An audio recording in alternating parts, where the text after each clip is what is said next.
For the sake of this demonstration, I've already completed part of the discharge med reconciliation process. For a complete education on discharge med reconciliation, please see further educational materials at the Learning Center at emd.centura.org. For now, let's notice that I've already taken actions on this patient's medications. The glucophage I'm renewing, and I'm giving the patient a prescription for 30 tablets and 1 refill. The Prilosec I'm continuing. The Zocor I've decided to stop. The Diovan I'm also continuing. And finally, for the OxyContin, I'm going to give the patient 20 tablets and no refills.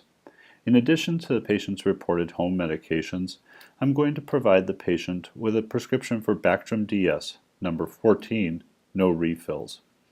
At this point, I hit OK. This takes me to my signature field. It gives me a review of the actions I'm going to take on the patient's medications.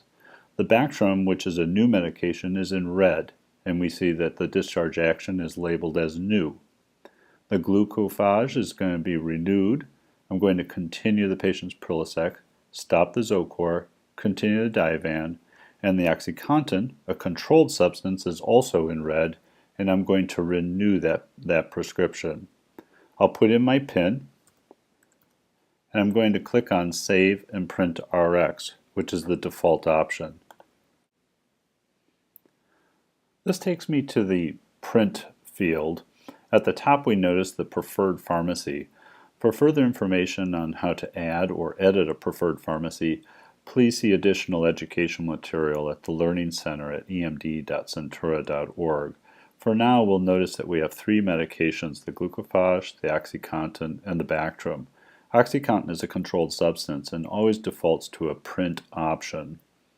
At this time in Colorado, e-prescribing of controlled substances is not allowed. I'm going to choose a batch option for actions. We notice that I have 4 choices. I can choose always, of course, to call in medications. By choosing this, I'll let other providers of care know that that's what I did with the medication. If I have an e-prescribing license, as in this case, I have a transmit option. If I do not have an e-prescribing license, then this option will not show up. Please speak with your medical staff office about the options for e-prescribing. There's the print option, of course, and then I can also choose none, which keeps the patient on the discharge med reconciliation list, but of course does not cause a prescription to be printed. In this case, I'm going to choose transmit. We see that transmit was labeled to the glucophage and to the Bactrim, but not to the OxyContin. For this medication, I have to choose a separate action. I'll click on the field, and then I can choose call in, print, or none. I'll choose print, and this brings me to choose a printer for this particular patient. In this case, I'm going to choose patient location. Always choose the printer that has the RX moniker. Now I'm ready to print prescriptions. I'm going to hit save. This will automatically send that medication to the printer that I chose.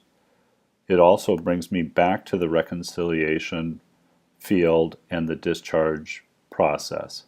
We'll notice now in discharge medications that we have some new information. We see there's a new prescription, the Bactrim. We see there's a label for continued medications, the Prilosec and the Diovan.